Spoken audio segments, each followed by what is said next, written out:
Sponsored by Rabbi Shlomi and Mirla Greenwald.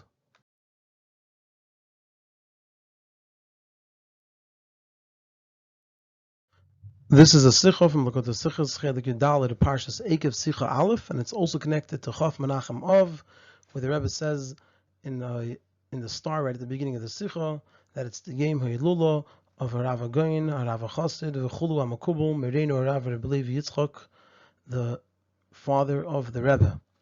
And the topic of the Sicha is that in this week's Parsha, the Torah mentions the passing of Aaron near the Shviras Luchos, and we learn from here that Kashem Isasan Shel Tzaddikim Lifnei HaKadosh Baruch Hu Kishviras Luchos, that it's difficult before Hashem, the passing of Tzaddikim, like the breaking of the Luchos. And there are 4 parts in the Sicha. The Rebbe will, number 1, ask a question on this teaching. Number 2, present 2 side discussions with questions related to the Shviras Luchos. Number 3, answer all the questions. And number 4, present the Heirah in Avodas Hashem. Razal said that the reason that the Shviras Luchos is written near Mrs. Aaron in our Parsha is because Kashem Isasan Shal Tzaddikim Lifnei HaKadosh Baruch Hu Kishviras Luchos, because it's difficult before Hashem, the passing of Tzaddikim, like the breaking of the Luchos. Now, as an explanation for this, when Teres Emes compares 2 things, it's a true comparison. What we mean by that is that the comparison of Mesasan Shal Tzaddikim, Shviras Luchos, is not just that both of them are difficult before Hashem, and also not just that their being difficult is to the same degree, but rather that they are similar in their content and what they really are. Their toichen is the same. And to the contrary of what we said before, that their deeper and more significant similarity is the cause, and the comparison in their degree of difficulty is the effect. So when Torah says 2 things are similar, it's not just that they're similar in some external aspect, or even something that they share in terms of, let's say over here, the degree of difficulty, but rather if the Torah compares them, it's because they are truly comparable. They share the same underlying idea, and it's as a result of that all other similarities exist between them. And since these 2 things are similar to one another in their content, so it's understood that also the details that we find in Shviras Luchos have to also be found in Misasan Shel Tzaddikim. And we have to understand what is the similarity between Shviras Luchos and Misasan Shel Tzaddikim, both in their general idea and also in their details.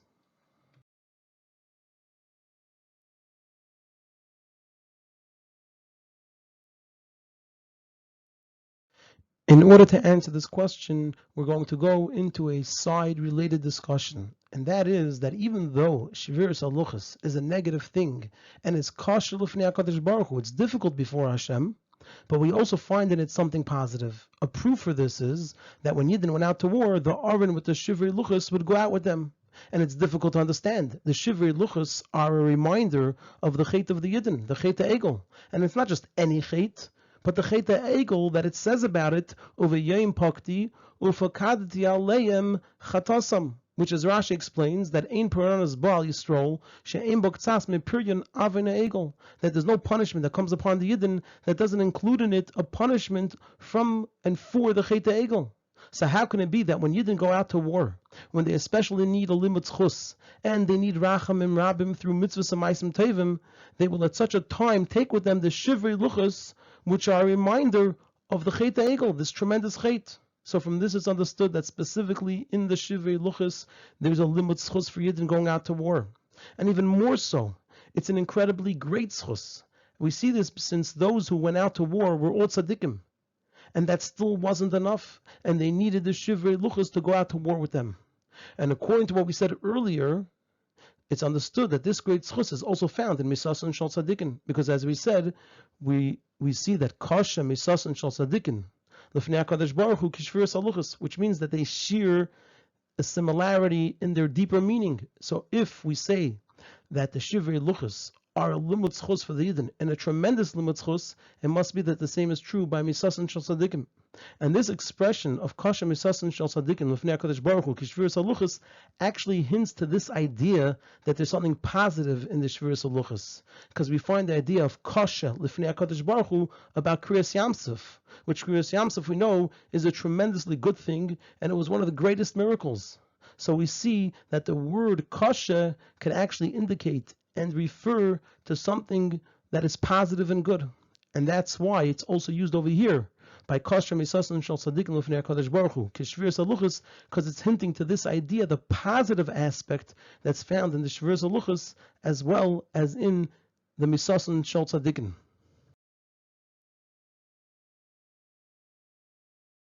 And we have to understand over here what is good about shviras haluchos and misasan shel tzaddikim, which seem to be entirely the opposite of something good. They seem to be entirely something negative, both shviras haluchos as well as misasan shel tzaddikim.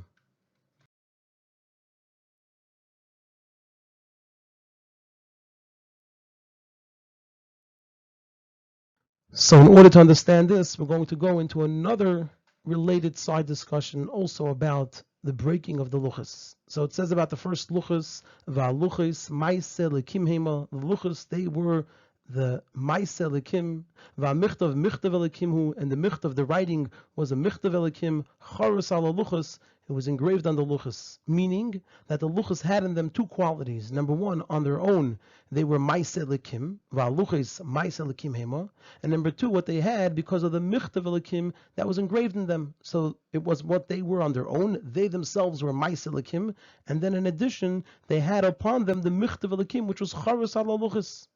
And even though on their own, the Luchos had this great quality of being Maise Lekim, nevertheless, Chazal said, "Nistakel behen v'rosh parach ksav ma'alein." After the Chet Egel, Moshe Rabbeinu looked at the Luchos and he saw that the writing flew off of them. Amar, so he said, "Hey achani noisan lem liyisrael l'sal Luchos she'ein behem mamash." He said, "How can I give to the Yidden the Luchos that don't have any mamashis in them? They have no substance in them. The writing flew off of them. Ela echez va'ashberim. Rather, I will grab hold of them, I will take hold of them, and I will break them."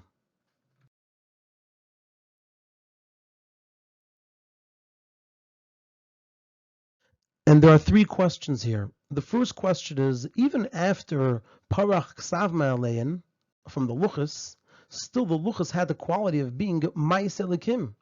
And so the question is, how did Moshe say about them, She'ein Ba'em Mamash, even if the Michtav Lekim flew away, but they themselves were Maise Lekim, so how could Moshe Rabbeinu say, Ein Ba'em Mamash? The second question is, even if we explain how it's Ein B'hem Mamish is a reason not to give the Luchos to the Yidden, and instead maybe to be goynes them. But it's not a reason to do an act of bezoyin with the Luchos and break them.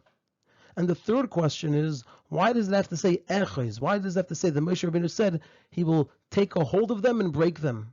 There are other places where it's mentioned that Moshe Rabbeinu gave the Luchos already to the Skenim, so then it makes sense why it has to say Echez, he's taking them away from the Skenim. But in this teaching, it doesn't mention that he gave them to the Skenim. So what is the need for Moshe Rabbeinu saying Echez, that he's going to take a hold of them?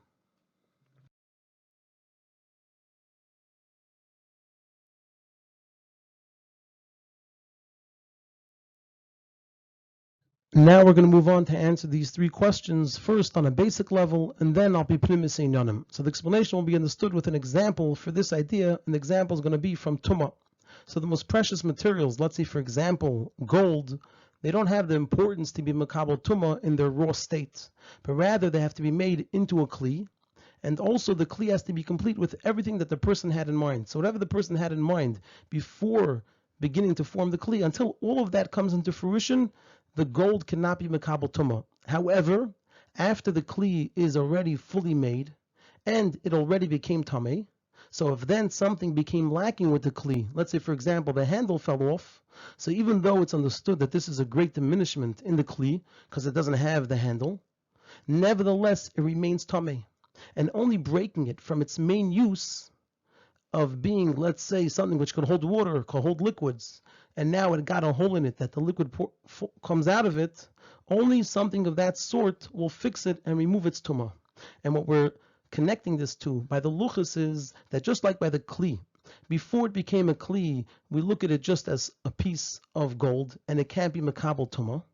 However, once it became a kli, that becomes its whole new existence. And even if it gets diminished, it still remains a kli until it's broken and no longer serves the purpose of the kli. And actually breaking it serves to fix it and remove it from its state of tumah. So too by the luchos. Once the luchos got the maisei, the michtav elikim on them, in addition to being maisei elikim, they got the michtav elikim. That became their new mitzias, their new entity. Just like the kli, once it became a kli, that becomes its new reality. Until it gets diminished from being a kli, we still look at it as a kli. So too here, once they became and had on them the michtav elikim, then that became their new entity, and that's all that they are. They are the michtav elikim. No longer do we see the maisei elikim as something separate. And together with that, if there's any type of tumah that comes upon them, the way to fix that tumah is through breaking them. So bringing it to the luchos, once they got on them the michtav elikim, that became their new entity. That's all that they are now. They are now something that has upon them the michtav elikim. We no longer see the maisei elikim. And once there was a certain sense, as we'll see what we mean by that, a sense of tumah on the luchos because of the chetei egel, then the solution to remove that was through breaking them. However, regarding the luchos, when we get into the details, number one, they were made of stone, whereby tumah, even a complete kli made of stone, doesn't become tameh. So there's no tumah that could attach itself to the luchos. And more importantly, even basar hayered min hashamayim, there's a story in the Gemara about meat that came down from heaven, and it said over there that it's tahar, it was allowed to be eaten.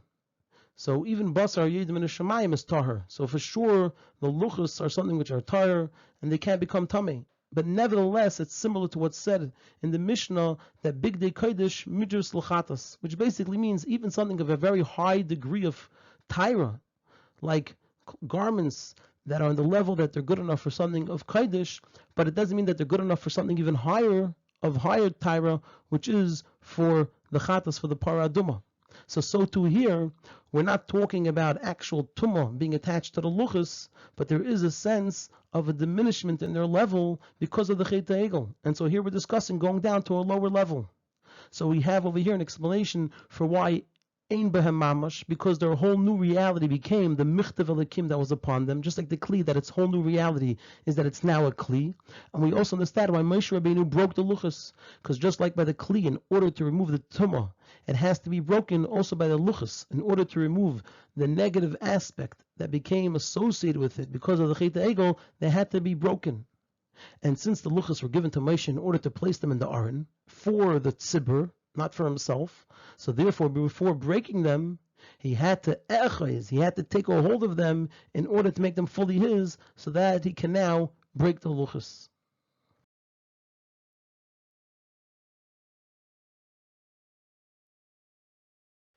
Now we're going to explain this on a deeper level. So besignan acher, in other words, in pnimis inyanim, since the michtav elikim was charos on the luchos, what does charos mean? Meaning that the michtav wasn't something added onto the luchos, like by writing with ink on a parchment where there are two things, there's the ink and there's the parchment, and they remain separate from one another. As close as they are, there are still two things here. So that's not how the michtav was on the luchos. It was charos on the luchos, which means that it was a very part of them. So it's understood that the greatness that the michtav elikim brought to the luchos was in such a way that it became completely and totally one with them. That now became the new reality of the luchos, meaning that through the charos ala luchos, through the michtav elikim being engraved in the luchos, so the real mitzias of the luchos became the michtav elikim that was engraved in them, and they became a whole new mitzias. They were no longer a maisei elikim. They now became something that had on them the michtav elikim, or they became the michtav elikim. Just like physically, it's not that the michtav elikim was on them. So also on a deeper level, it wasn't that there was the maisei elikim and the michtav elikim that was in the maisei elikim. The whole thing became a new entity of michtav elikim. And therefore, when parach ksav ma'aleim, so even though they still had their greatness of being maisei elikim, nevertheless ein behem mamash. There's nothing really there. Because once they became the michtav elikim, if the michtav elikim goes away, so there's really nothing there, because they became michtav elikim, and there's no longer the michtav elikim. So there's nothing there to them. So ein behem mamish, there's nothing there to them. And they are fitting to be broken since it already became completely ingrained in them that their real being is the Michtav Elikim that was Parach Ma'alein. So if the Michtav Elikim, what they really are, is no longer there, then Ein Behem Mamish, there's nothing to them, and they're fitting to be broken. So according to this explanation, it's not that there's something positive through breaking them, like in the more basic explanation, that's actually the takana, that removes the tumah. Here what we're saying is, if what they became, and since what they became is the Michtav Elikim, and the Michtav Elikim is no longer there, so then there's really nothing to them, and it's fitting to break them, because that's really the state that they're in. They're in a state that they're not there, and breaking them is just like an expression of that. And even more so, the simple meaning of Parach Ksav Me'alein cannot mean the actual physical letters, because then Moshe Rabbeinu should have said, he shouldn't have said Ein Behem Mamash, but rather Ein Behem Klum. There's nothing in them. The letters are gone. How come Moshe Rabbeinu said Ein Behem Mamash? And furthermore, since the letters were engraved in the Luchos, so then as long as the Luchos were whole, Moshe did not yet break them, so then the letters that were engraved in them were also whole, because they were completely one with the Luchos. They were engraved in the Luchos, not written on the Luchos. But rather, what does it mean? Parach Ksav Me'alein. It means that the Ruach Kodesh that was in every letter was Parach Me'alein. And that's why it says Ein Behem Mamash. It's not Ein Behem Klum, but there's no Mamash in them. There's no substance in them, because the whole idea of the Michtav Elikim is the Ruchnius, is the Neshama. And so from this it's understood that the real Metzius of the Luchos was not just a Ksav, but rather also and mainly the Neshama and the Ruach Kodesh in the Ksav. And therefore, when Parach HaRuach, when the Neshama of the Ksav left the Luchos, so then Ein Behem Mamash. If they don't have that part of the Ksav, the Neshama of the Ksav, which is what they became through the Ksav, then there's nothing of substance in them. The substance, something of Mamashis, is the Ruchnius, is the Ruach Kodesh in the Ksav. Otherwise, we won't say Ein Behem Klum, but we will say that Ein Behem Mamash. And that's why Moshe Rabbeinu broke them, because what they really were, they stopped being that. Once the Ruach Kodesh was Parach Ma'aleim, left them.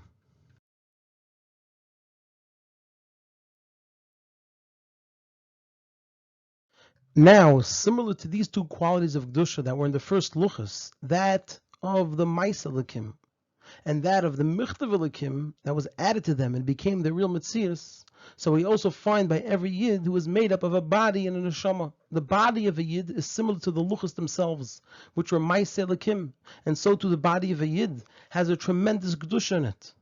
The Neshama that's in a Yid is similar to the Michtav Elikim, which is engraved in the Luchos, that it's something which is now added to the body. And in the neshama itself, there are many levels, one level deeper than the next. And generally, what there is the neshama and the neshama of the neshama, similar to what we said about the Michtav Elikim and the Ruach Kodesh that was in it. So we have the body and the neshama, just like we have the Luchos, the Maisa Elikim, and the Ksav that was put into them, the Michtav Elikim. And just like by the Luchos, besides the Michtav Elikim, there was Ruach Kodesh in the Michtav Elikim, so too by the Yid. In addition to the Neshama, there's also the Neshama of the Neshama.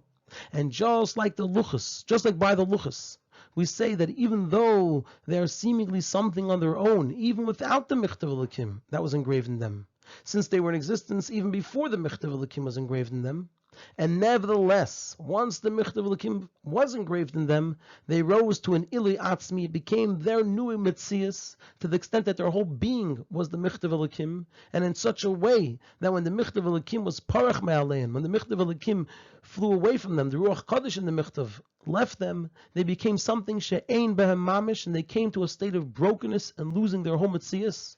So too regarding the body of Yid, that even though the body doesn't come from the neshama, but rather it comes from the father and mother, and furthermore, the body was in existence before the neshama, just like the luchos were in existence before the ksav that was engraved in them. Nevertheless, once the neshama enters the body, the ultimate entering is such that the neshama isn't something added to the body, but rather becomes the whole metzius, the whole being of the body itself. Just like the whole being, the whole metzius, the whole existence of the luchos came the michtav elikim and the ruach kadosh in it, so to the whole being, the whole metzius, the whole existence of the body comes the neshama. And like it says about the life of a tzaddik, that is life, the Chaya Tzaddik, Einam Chayim Psarim, Kim Chayim Ruchnim, Shem Amuna, V'yir V'ava, that becomes the life of the Tzaddik. It's not Chayim Psarim. The real life is Chayim Ruchnim, which are Amuna, Yir, and Ava. So that becomes the whole Metzius of the body itself. And based on this, we can now go back to our original question and answer it.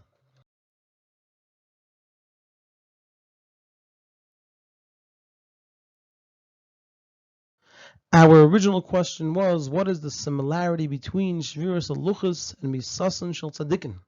So now we have an answer, that this is the similarity between Shviras Luchos and Misasan Shel Tzaddikim, what we just said.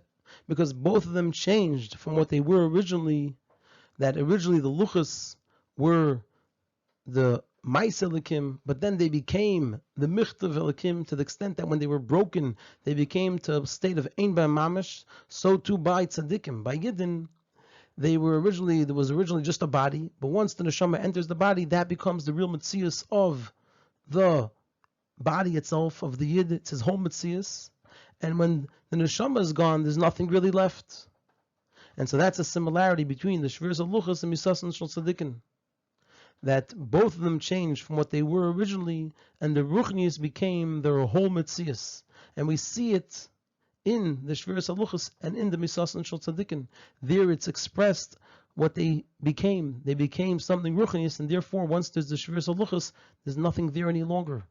And same thing with so too with the body of a Yid, that once the neshama leaves the body no longer has any mamashas to it.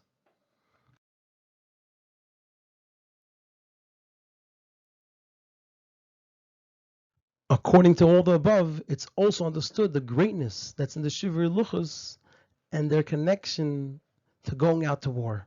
The meaning of the war of the Yidden is that even though they were a der day on the Midbar, they were a very great generation, and they were in the Midbar, a place that they were completely removed from all physical things, and they were immersed in Ruchnius, they should cross the Yarden and conquer the Nachlas Goyim Eretz Canaan and make it into Eretz Yisrael, which Eretz Yisrael is Eretz Asher Ein Elokecha Bo Mireishis Shana Vad Achar Shana. So they have to go out of their Ruchnistic estate and make the Nachlas Goyim, the Eretz Canaan, into an Eretz Yisrael, a place where Hashem is found. And as long as the entire land isn't conquered, it's a Melchemes Mitzvah to conquer the Nachlas Goyim and make it a Dir Lo Yisbarach. And this Eros, the inspiration, and the Nesinas Koyach, the strength for this Avodah, comes from the Shivrei Luchos. That just like the Luchos, that on their own had the quality of being Maaseh Elikim, but they rose to the level of being Michtav Elikim, to the extent that when the Michtav Elikim was Parach Ma'aleim, they didn't have any mamash. So look at the transformation that they went through because of the Michtav Elikim that was engraved into them. So this inspires those who went out to war to feel that all their great qualities aren't enough. It's not enough. It's Maaseh Elikim, but it's not enough. You could go to a place where it becomes Michtav Elikim, that the Michtav Elikim is added to it, and actually becomes its whole metzius, that without it, it's nothing.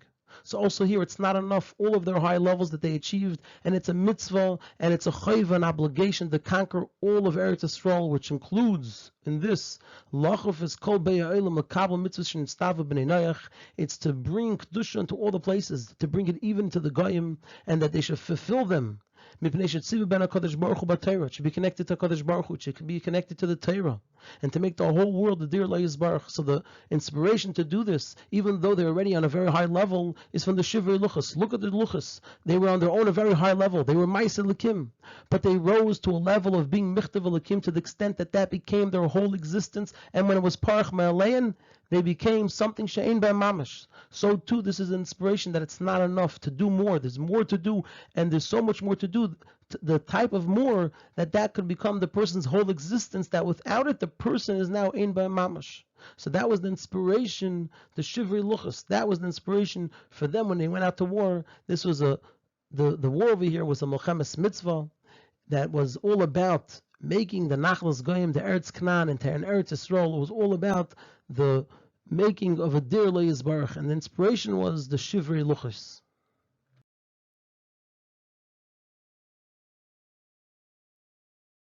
And this is a hira, this is a lesson for each and every person in their avodah. A person should not be satisfied with what they accomplished in their avodas Hashem until now. And even if a person already reached the level of a tzaddik, It's a mitzvah and it's a chayva, it's an obligation to rise to a higher level. Just like we had over here with the Der Midbar, that they were at a very high level. But a person can't be satisfied with that, and a person has a mitzvah, an obligation to rise to a higher level.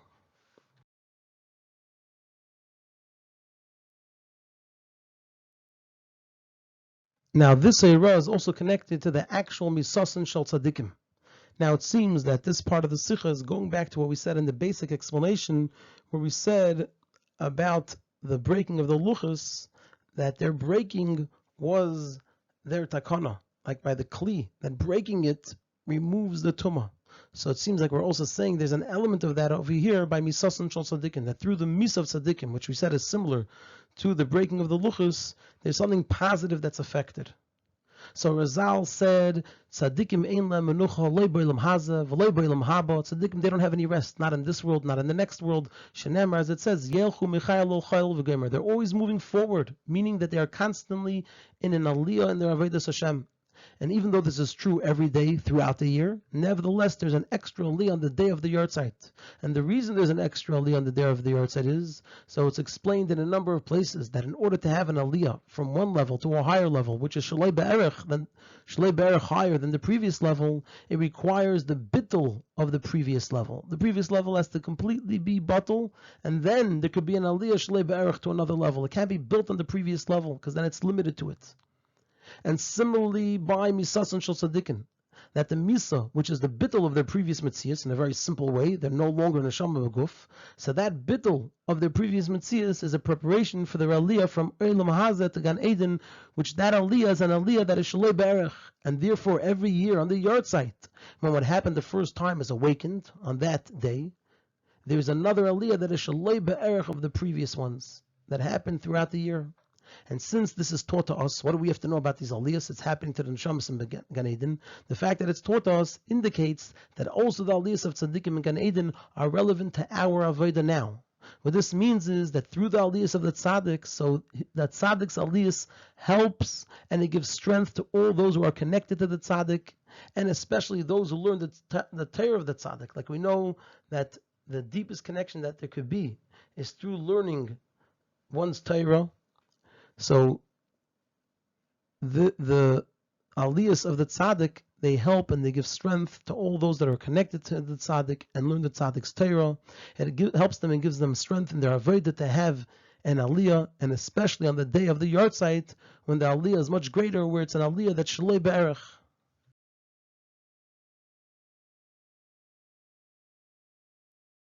And the Rebbe concludes that according to this, it's understood that there's a greatness by a histalkos that's tied up with galus, like the stalkos of the Rebbe's father, the Baal Lulo, who was nostalgic in galus. The explanation is, it says in the chinuch that the pain of galus is almost like the pain of misa, because a person is taken away from their loved ones and from their place, and they are among strangers. An additional element of the pain of galus that is not found in the pain of misa is that it continues for a long time. It's an ongoing thing. Misa is a one-time thing. Galus is ongoing. And therefore there's a greatness in the fulfillment of Torah mitzvahs, even in the pain of galus. And this is similar to what Razal say, that El Moli Nagdu L'Chanani Mashal V'Azarya, that if they would have put Chanani, Mashal, and Azarya through Yisurin, then they wouldn't have withstood the test. And this is even though they were ready to give up their lives and they were thrown into the fire. And so from this it's understood also in regards to the aliyah that comes afterwards, that the aliyah is very great. And similarly in regards to the help and the strength to all those that are connected to the person, and especially those who are connected to learning that person's Torah, which through learning a person's Torah, there's a yichud nifla shein yichud kamayu v'loy ke'erko nimtza klal b'gashmis. There's a connection, a bond that no such connection. It's an unbelievable connection, that no such connection, nothing even similar to it is found at all in Gashmis. And similarly in Avodah in general, through the Avodah of Aliyah in the time of Golus, of an Neshama in a body. And this Golus, which is within the Golus that came about through the Chet Tzadas. And after that, in the Galus of Galinu Martzenu, so we're going through different levels of Galus. We have Galus, you have the Galus of Chet Tzadas, and then the Galus of Galinu Martzenu. And within this Galus is the Galus Meshchuna L'Shchuna, from one place to another place.